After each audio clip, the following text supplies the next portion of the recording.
Hello, everyone, and happy Holy Week. For those of you that don't know what Holy Week is, it is the week from Sunday, that is Palm Sunday, to Sunday, that is Easter, and the days in between that. And so we celebrate and we focus on the journey from Jesus to Jerusalem and the Passover meal that he has with his disciples and his death and then resurrection. And so to help us to hear the whole story, so we've heard bits and pieces of the story throughout Lent. And so today I'm going to read for you this story, the Easter story, that talks about all that Jesus did in order so that you can understand what part of the story comes next. So here we go, the Easter story.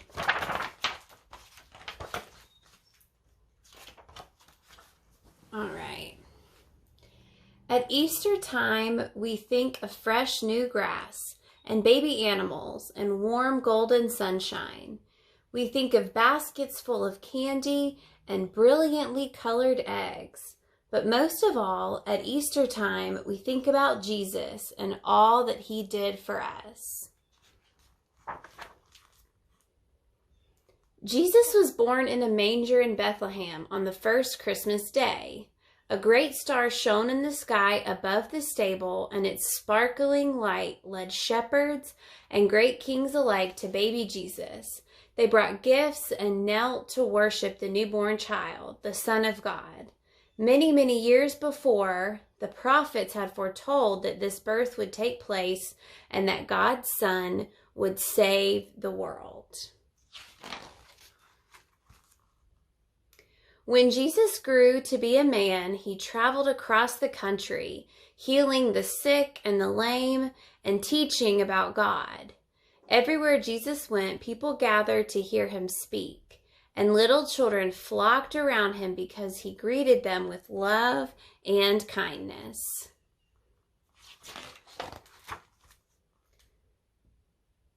When the time came for Jesus to fulfill the teachings of the early prophets, he journeyed to the city of Jerusalem with his closest followers, the disciples.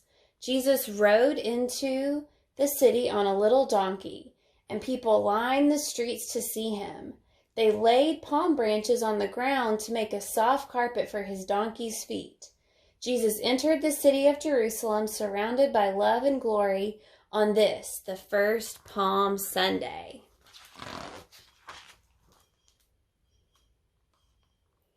Upon his entry into Jerusalem, Jesus went straight to the temple, where he expected to find people worshiping.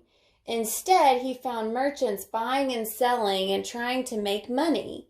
Jesus was so angry that he threw the money boxes into the air and chased the merchants away. Then Jesus entered the temple to teach and to pray.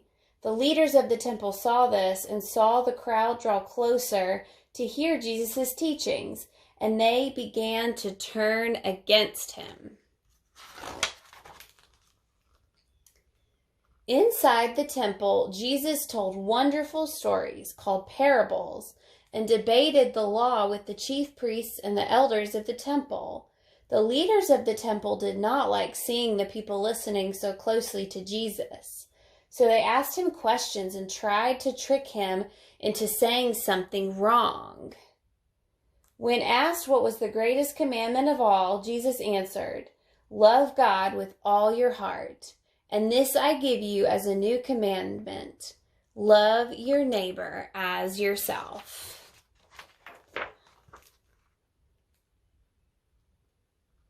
As Jesus continued his teachings and more people followed him, the leaders and chief priests grew more fearful of him.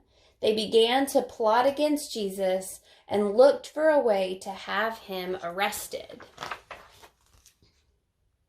One night of the Feast of Unleavened Bread, Jesus and his 12 disciples gathered together for the traditional Passover meal.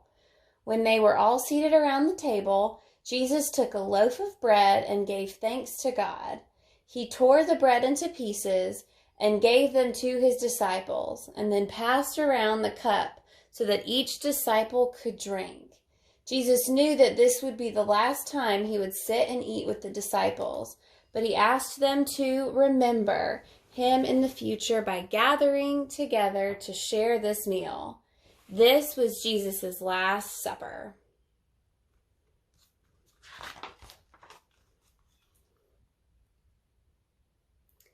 After supper, Jesus and some of his disciples went to the Garden of Gethsemane, and Jesus went off by himself to pray. When he returned, he found that his followers had fallen asleep. As he tried to awaken them, a large crowd of people arrived, carrying torches and weapons. Sent by the chief priests, these men arrested Jesus and took him away. The men took him to the court, the high priest, where all the chief priests and elders had assembled. Pontius Pilate asked Jesus, "Are you Christ, the Son of God?" When Jesus replied, "Yes, it is as you say," those assembled ordered him to be taken to the high Roman court and brought before Pilate. As it was customary to release one prisoner each Passover, Pilate went to the people and asked if they wanted him to release Jesus. But the chief priests had stirred up the crowd, and the people angrily shouted for Jesus' death.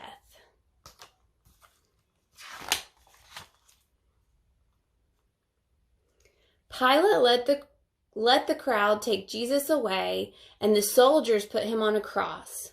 While the soldiers waited for him to die, Jesus' friends gathered around the cross, trying to comfort each other. As Jesus' death grew near, the day seemed to turn into night. Thunder roared and lightning pierced the darkness of the sky. And then, at the moment of Jesus' death, a powerful earthquake shook the ground so hard that the great curtain of the temple was torn in half. Later in the day, one of Jesus' followers took down his body and tenderly laid it in a tomb. A huge, heavy stone was rolled in front of the opening, and a soldier was sent to stand guard.